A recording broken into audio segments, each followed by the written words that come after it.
with our third workshop for STEAM in the classroom. My name is Cheryl Williams. I am from Penreach and I'm facilitating alongside with my partner Ahisha Mabiletsa on our third workshop. Our topic for today is coding and robotics in the classroom. Ahisha comes from Gyro, where she is the robotics and coding teacher, and today she's going to share some pearls of wisdom, and I'm sure we're going to learn lots this morning. We've got a poll going on our workshop, so at the bottom of your screen you should see a little notification, and if you click on it, it should ask you how you're feeling this morning. Are you happy? Are you dreading the thoughts of another workshop? Are you thinking of that pillow, sleeping some more? Or is it just another day in the life of Cheryl, or the life of who are you? Just another day. I'm happy to be awake. I'm happy to be well this morning, and I'm happy that my only challenge this morning was to be at this workshop today where I could learn. So thank you all those that couldn't make it. We are recording this session and we will share with you after the workshop so that you can watch in your own time. Just a little bit of a demonstration. Those of you that are trying to access the eLearn platform, I'm just going to quickly hop on over there just to show you what it is and how it looks. So before I say that, Ahisha, welcome. Thank you for being here and thank you for sharing today with us. Okay.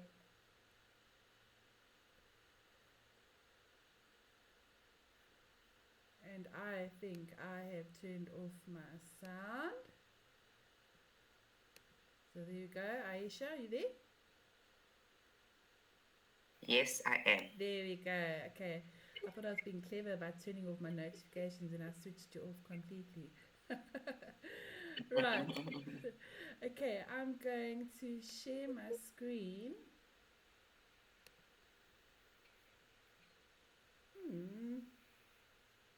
Where has it gone? Let's see, maybe my internet. There we go. I nearly had a heart attack. All right, there's the pre-assessment. You'll see there's a pre-assessment, course material, and a post-assessment. They're actually both the same assessment. It's just so that we can get a baseline before we start our course, which just helps us prepare for future workshops. So if you go to the pre-assessment and complete the pre-assessment, and thereafter, if you go to course material, you'll be able to access the material for today. See the notes. Here's a copy of Ahisha's presentation and some reference websites that you can go and explore. Okay, I have also sent the assessments via Google form. It seems some people were just really struggling. I really encourage you to come through the eLearn platform because it does help us with our stats, with recording, so that we are able to do the certificates at the end of the year easier. But if you really, really are struggling with that, please go ahead and do the Google form and I'll put the info in through the back end of the eLearn platform. So yeah, that is our eLearn platform. Okay, and just reach out. If you're really struggling, just reach out to me and I can assist. Does it show you the results?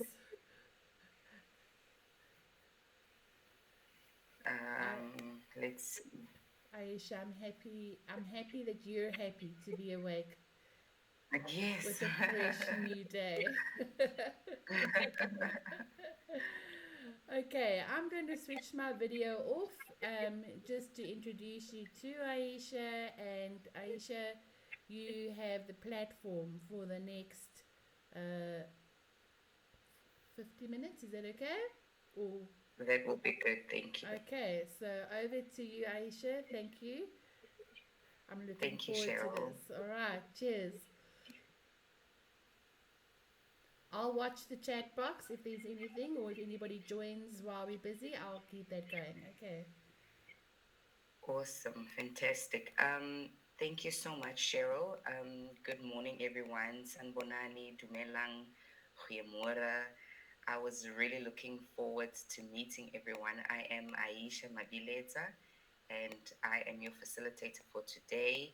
I hope that we are all going to learn a little bit more about robotics and see what fun awaits us in the future.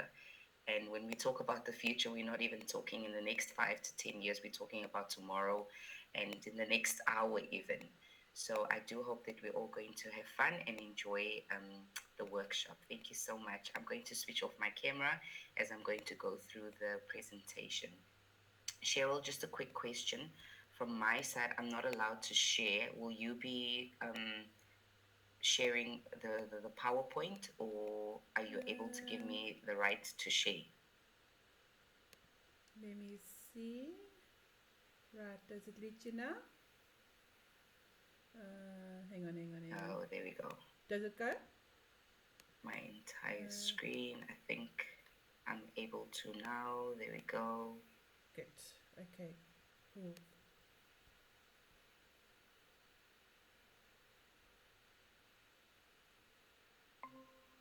Fantastic. Um, Cheryl, could you please just maybe send a thumbs up in the chat to say if whether you see my presentation, yes or no? Yes, I see it. Awesome. Thank you so much. Let me just make it a slideshow. Okay, yes, everyone, as I said, we're doing robotics today. And what we're going to be looking through is robotics in the 21st century.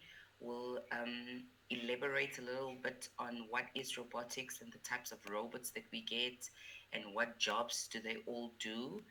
And we'll have a look at what the 21st century learning is and what government's aim is for robotics in schools. And then we'll have a look at problem solving as well as algorithm, as these two form a very big part of robotics and coding.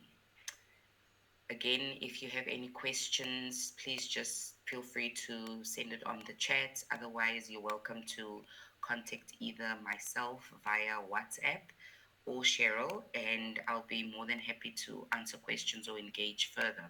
And as Cheryl said on the eLearn platform, I have posted some resources where you can read a little bit more on articles that people from definitely overseas have written in regards to robotics, because in the US and in China, robotics is really thriving there.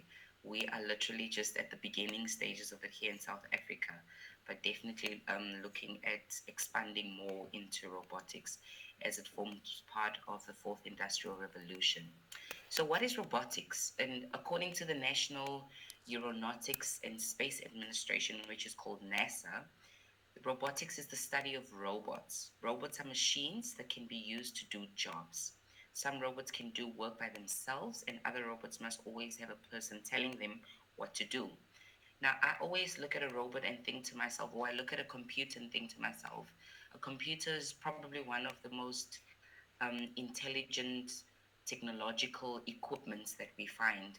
However, we are the ones who who allow the computer to be as clever or as smart as it is, because a computer cannot turn itself on unless you have allowed the settings or set the settings that it should turn on at 6 o'clock on a Saturday morning and turn off at 3 o'clock. And that will also depend on whether or not the battery of the computer is still fully charged and able to last that long. Otherwise, it's just going to go on dead.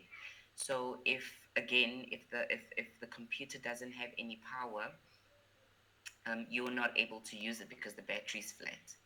And in order for it to have power, you have to literally put in the charger and plug it in on the wall and make sure that it's switched on in order for the laptop or the computer to recharge again.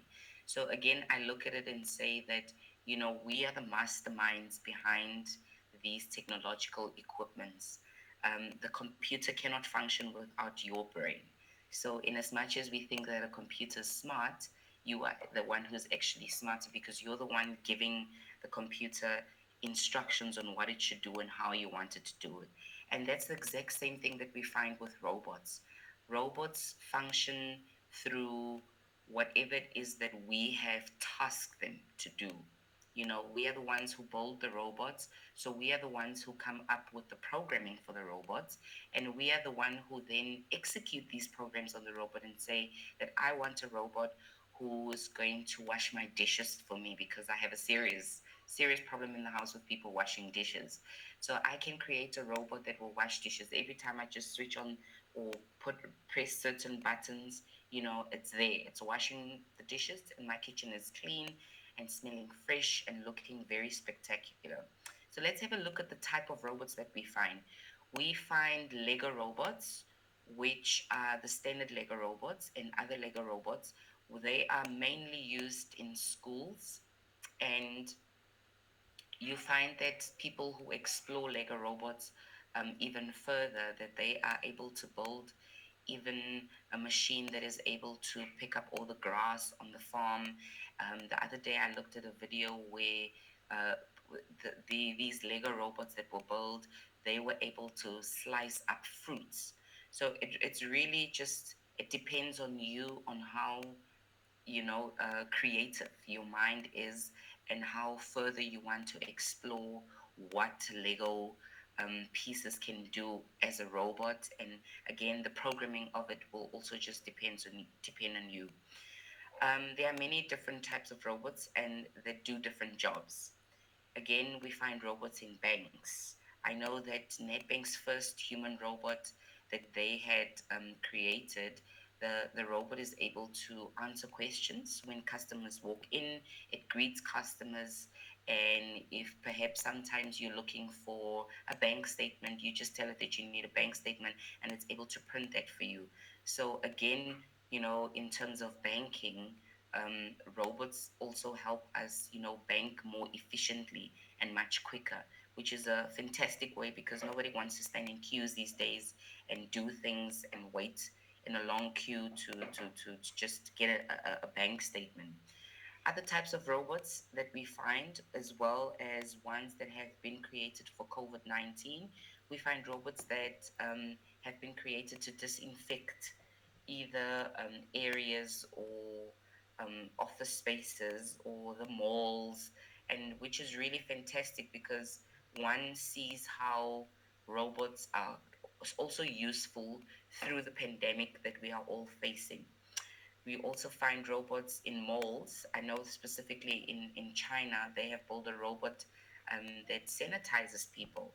And obviously, this robot has been, they've thoroughly thought about the types of sensors that they would put in this robot so that it's able to sense that, there's human contact somewhere or there's something in front of it, and then it's able to secrete the sanitizer, which is a fantastic way because these days when you go to malls, you find that the security guard is standing there at the mall spraying everybody, and in some shops actually, customers have to spray themselves. And I always think about it and say even that on its own is a health risk, because so many of us are going there touching it, and you never know that if other people who are actually touching it are busy, they already have COVID or not. So those are merely just the three from a lot of other robots that we find, but we'll be looking at specifically these three types of robots. The function of the robot depends mostly on the person who has invented or created it, as I said earlier. So behind every robot is a human brain, and it's very important for us to remember that it's us who are the initiators of these awesome robots that we build. The pictures that you see on your screen right now are examples of Lego robots that have been built. As you can see from the very first picture here, these two robots they are not electrical robots.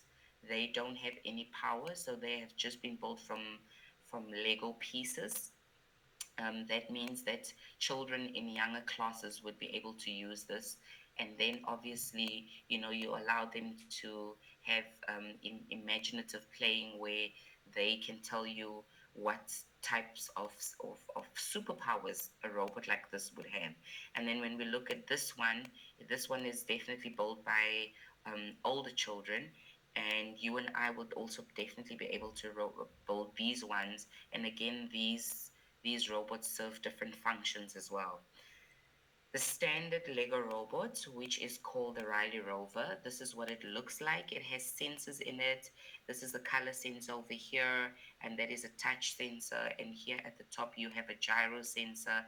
And then over here in front, you have this little black icon here. It's called the ultrasonic sensor. The color sensor obviously senses colors. The touch sensor, either you can have a beam inside of it, and as it drives around, you can program it that every time it comes to a corner or if something bumps into it, that it should make a turn. And the ultrasonic sensor senses motion, and it also measures distance. And then the gyro sensor measures how many degrees your robot turns. It's really fantastic. The type of things that you can program this robot to do is really, really awesome. Again, like I said, the first sensor that you find on the Riley Rover is a color sensor.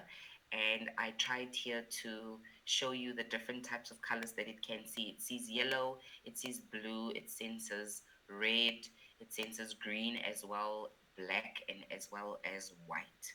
So again, it also just depends on what you want your robot to do in terms of the color. It also has a function of having sound blocks where you can create a program to say that every time it sees blue, it should say the color blue, which is really, really awesome. The next sensor is the gyro sensor, and that's what it looks like. This one measures how many degrees your robot turns. The arrow that goes to, if it turns to the right, which is clockwise, it measures 90 degrees plus, and when it turns to the left, which is anti-clockwise, it measures still 90 degrees, but it would be minus 90 degrees because it's turning anti-clockwise. And then this sensor over here is called the touch sensor. Let me just hide this. This is called a touch sensor. Again, like I say, when you want your program to start, you can either say that once the touch sensor is pressed once, it should spin at the same spot for 5 rotations, or it should spin for 5 seconds. It really all depends on the programming that you have created for yourself and what you want your robot to do. Now, this is the ultrasonic sensor. It looks mostly like goggles or binoculars that you use when you're at the Kruger. Um, it senses motion. It can also sense whether or not when there's a loud noise. So you can program it to say that usually when I'm in the classroom, what I do with the children, I make them all sit next to each other with tables that are definitely next to each other. And then I have place it at the learner who's sitting right in front, at the very front of the desk. And then I say that that learner, I program my program so that um, every time a learner screams or they blow a whistle, which would be a loud noise, obviously, then the robot would move forward. So with all these desk and learners sitting next to each other, I have each one either scream very loud or I give a whistle to one of them. Obviously, this was before COVID-19 because they were able to share the whistle.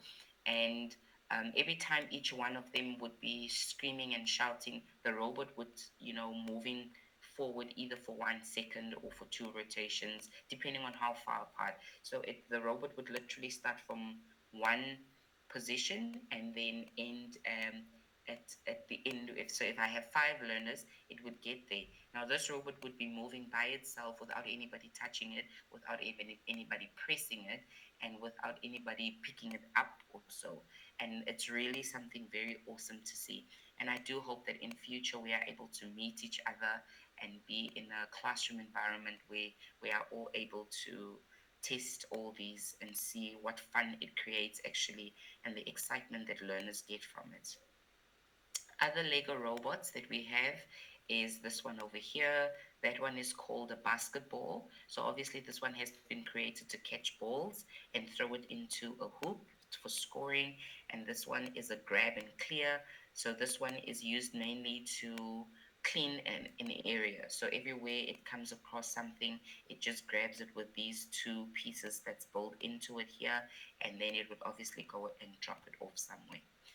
This one is a Scorpio. The function for it is definitely different to the ones that we've done, but as you can see, it also has an ultrasonic sensor. It has a touch sensor over there. So again, it just depends on the program that or the function that you wanted to serve you. This one here is called the snatcher, which is also for basketball. It snatches the ball and obviously throws it to a different area. Then we'll have at other types of robots. We can have a look at other types of robots. This one is the humanoid robot built specifically for NetBank.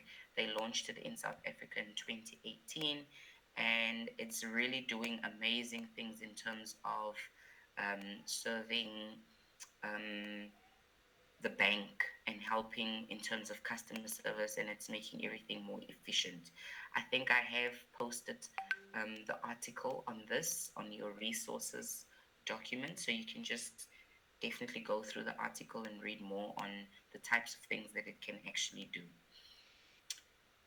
Over here is a video which I am not going to play for you. I think, when you go through the presentation on your own at home, you're more than welcome to go and play it and then just see how this robot in a mall in overseas serves in disinfecting people. It goes around the mall and, or around the mall, and it just sprays, disinfecting um, uh, uh, liquids around just to make sure that everybody's safe considering COVID 19.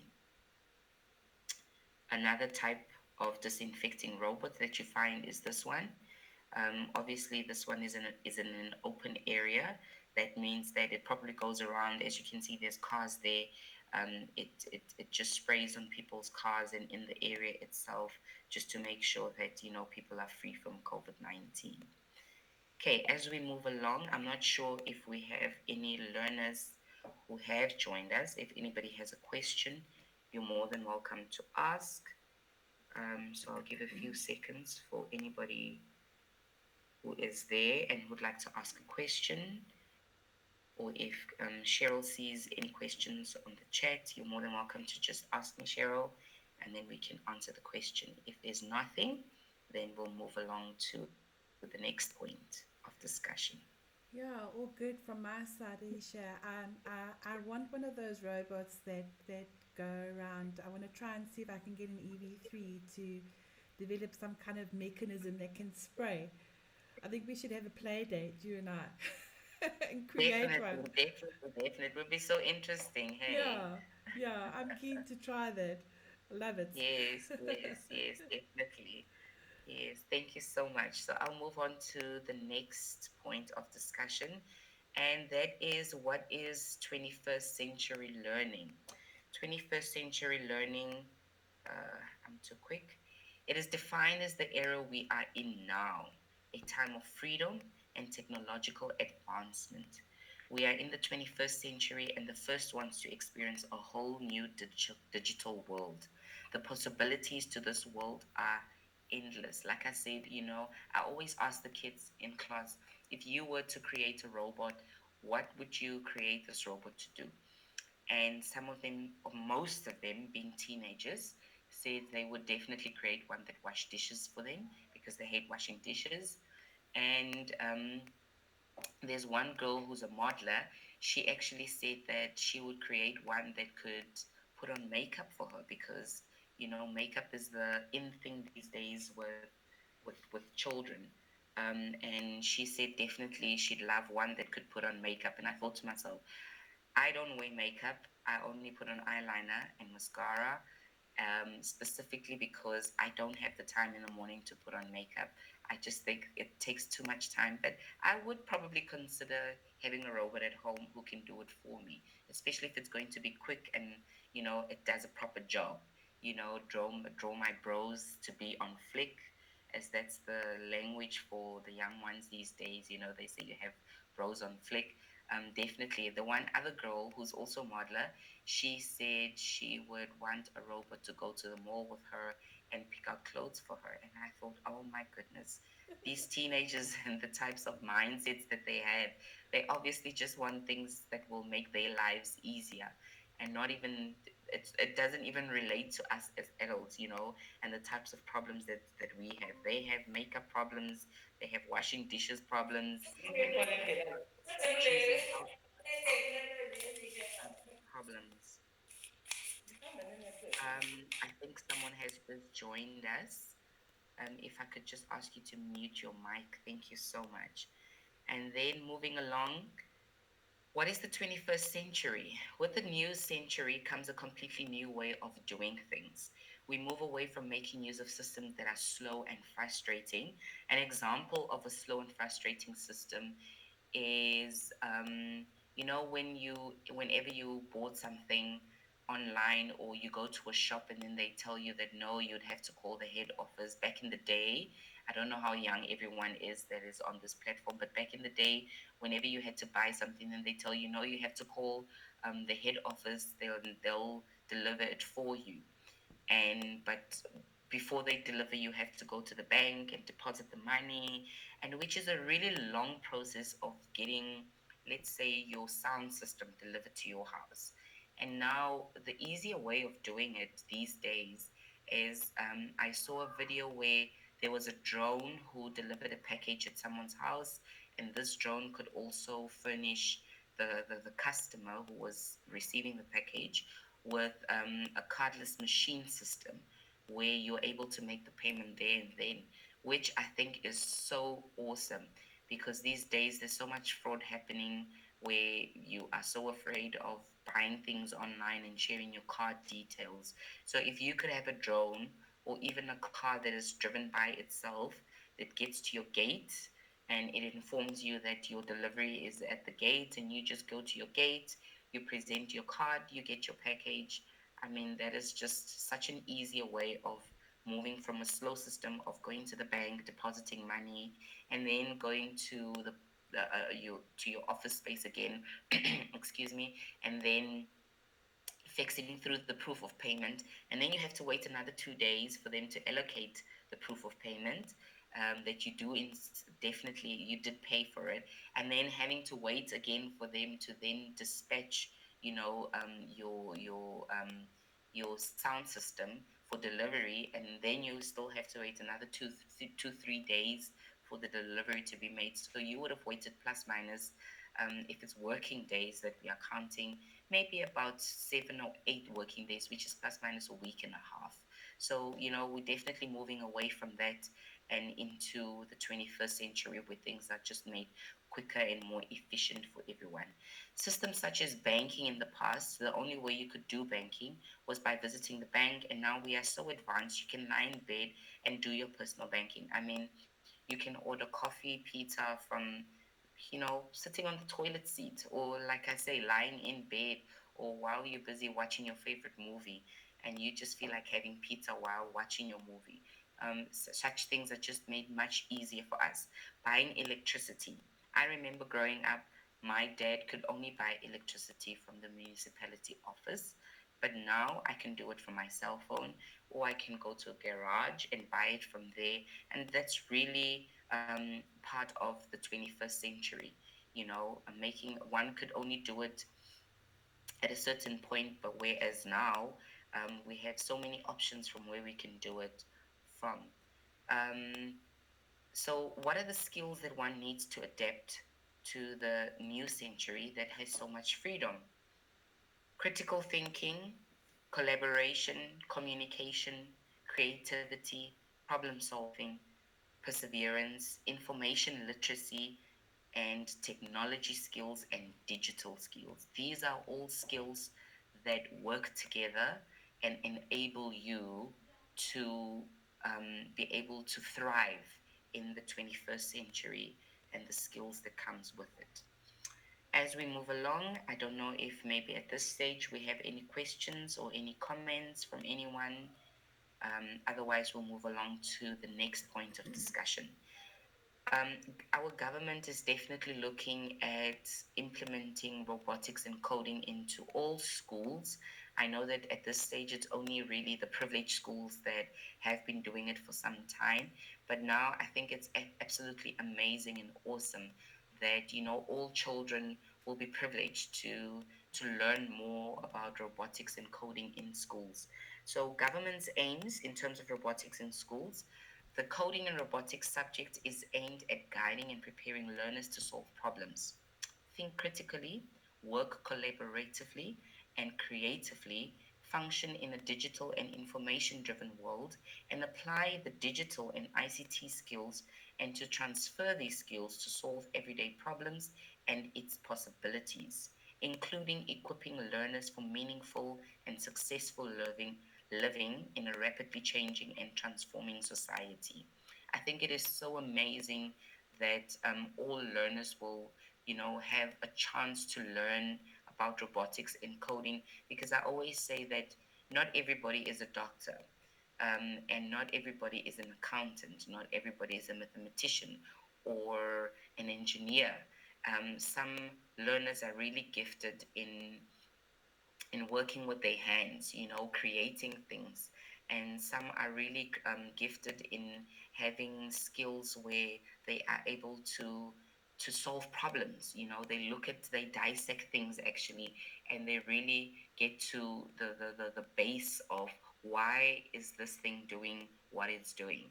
And for some learners, they really enjoy that. And I think it's really amazing that government is giving learners opportunities to be able to do that. The focus on the content areas for robotics and coding will definitely be pattern recognition and problem solving, algorithms and coding, and then obviously it then allows you to have robotic skills. So all these three that are highlighted in red here form part of learning robotics and coding.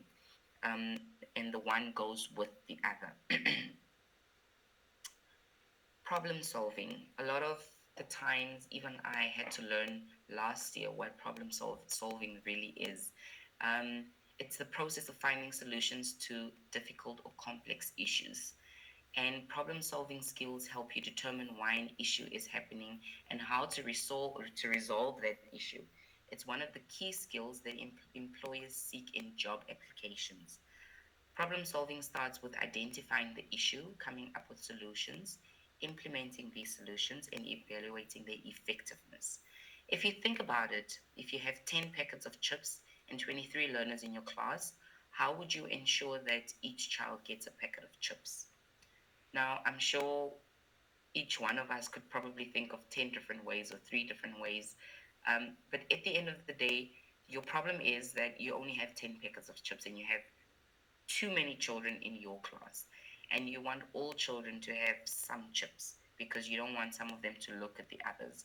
As a teacher, you could probably try and have a challenge and say that the one who gets the most answers could probably score themselves a packet of chips. But on this particular day, you just feel like being a generous teacher and a kind teacher who wants every child to have some chips. So I want you to think about that, and it would be amazing if you can get back to me with the manners in which you can answer this question, to say how you can go about sharing 10 packets of chips. It would be really amazing to see how each one finds a solution to this problem, and how we all think differently, but at the end of the day we end up solving the same problem that we all have. Again, problem solving, you have to first identify what your problem is, then define it and explore different ways in which you can solve the problem, then choose what is the most effective way of solving this problem, and then you take action. And after you've taken action, then you look back at the problem and think to yourself, okay, so this was what my problem was. What can I do to solve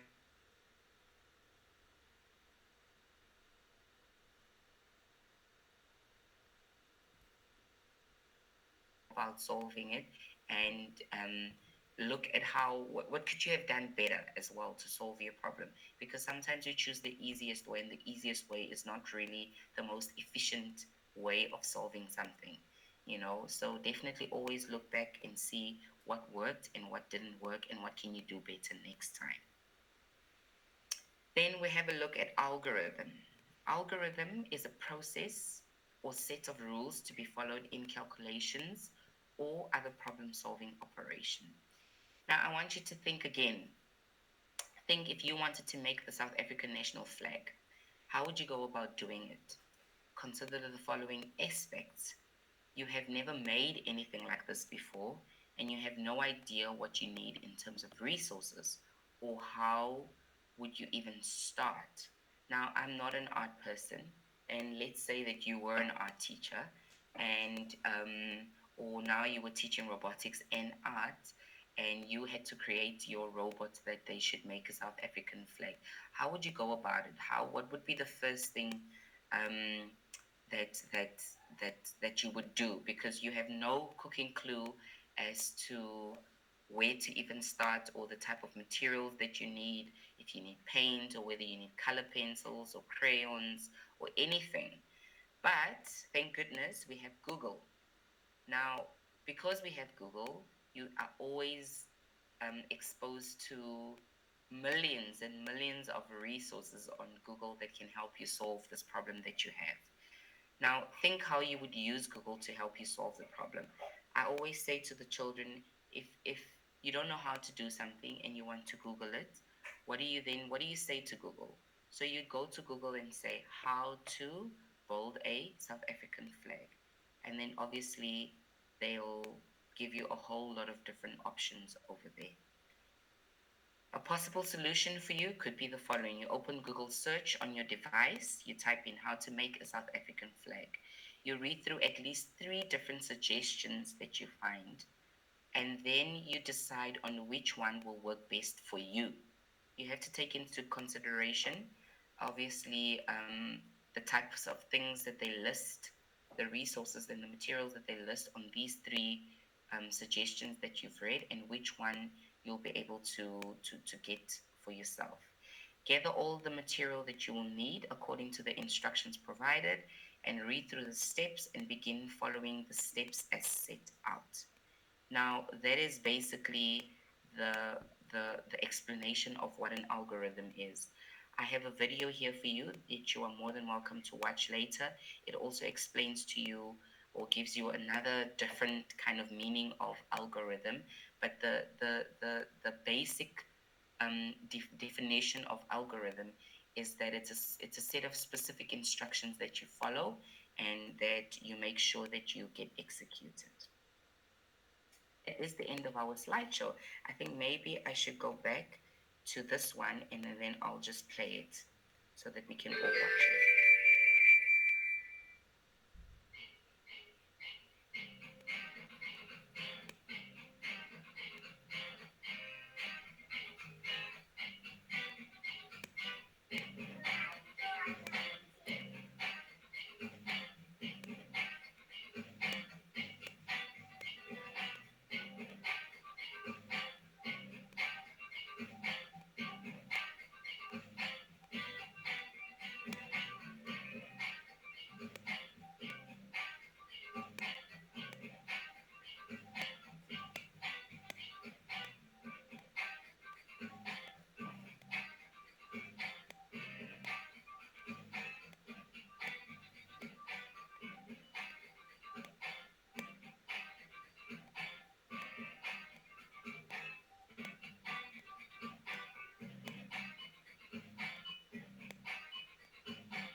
Thank you so much. And that is the end of our presentation. Thank you so much, Cheryl. I'll hand over to you again.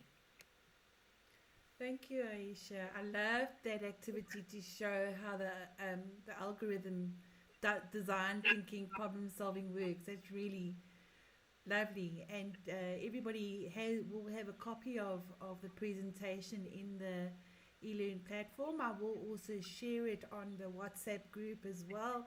So all the links to the videos and everything will be um, posted so that you can view it, as well as this video, the recording of this workshop. Aisha, thank you so much for sharing with us today. You've definitely inspired me to go and play with my robots. I love the concept of, for the littles, even building a robot out of Lego, and Yes, just yes. to play and to get that computational thinking. Um, Thinking, yes. yeah, I love that idea. So that was great. Thanks for the inspiration. Um, Thank you. yeah, we have cause who's that? Kensani. Kinsan, Kensani, yes. welcome. You missed the first bit of our workshop, but it's fine. We've recorded so that those that couldn't watch live will be able to watch later. Are there any? Kensani, do you want to ask any questions? You just need to unmute yourself.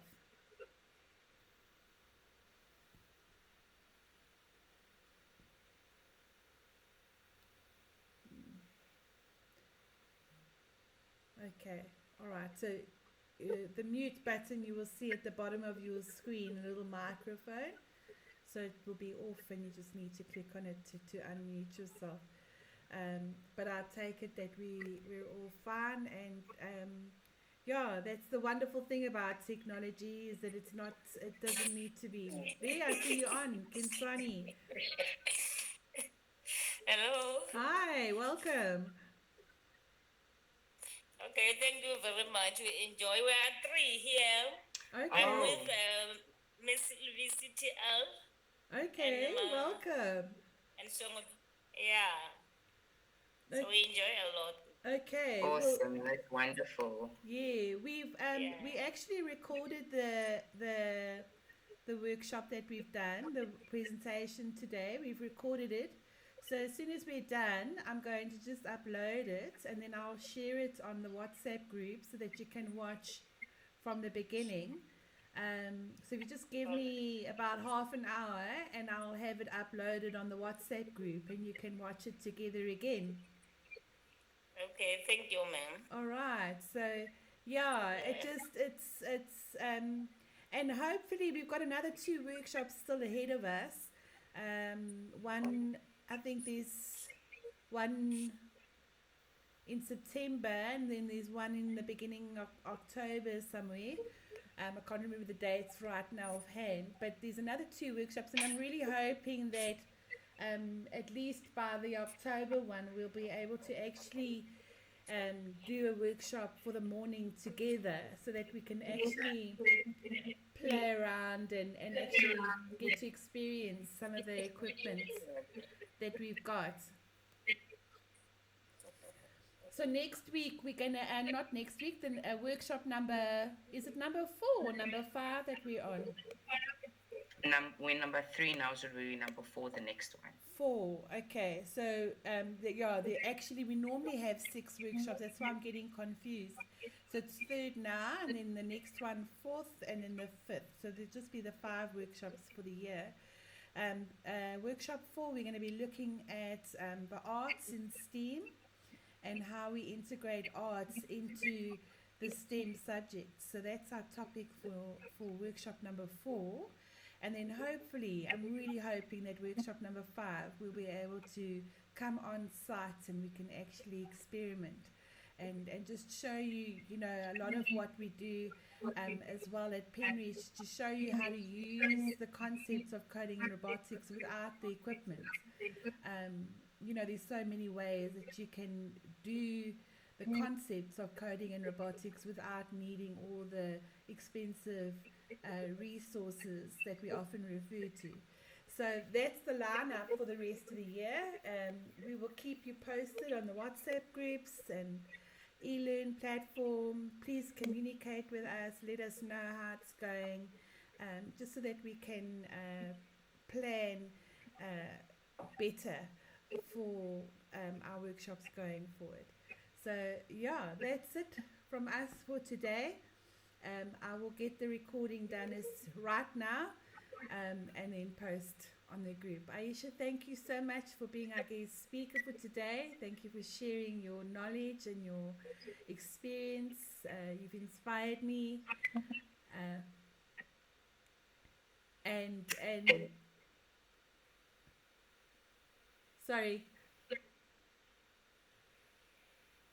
Sorry, I was just also saying thank you. Thank you for the opportunity as well. It's always lovely talking about the things that we love and are passionate about.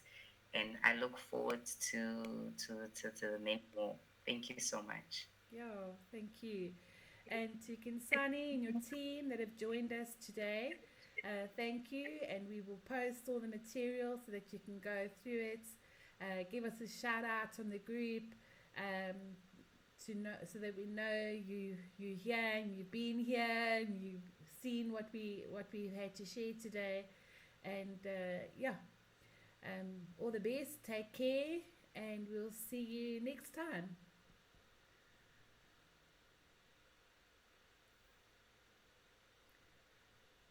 Okay, thank you all. Okay, thank you. All right, bye bye. Bye. Bye. Wow. Bye. Bye.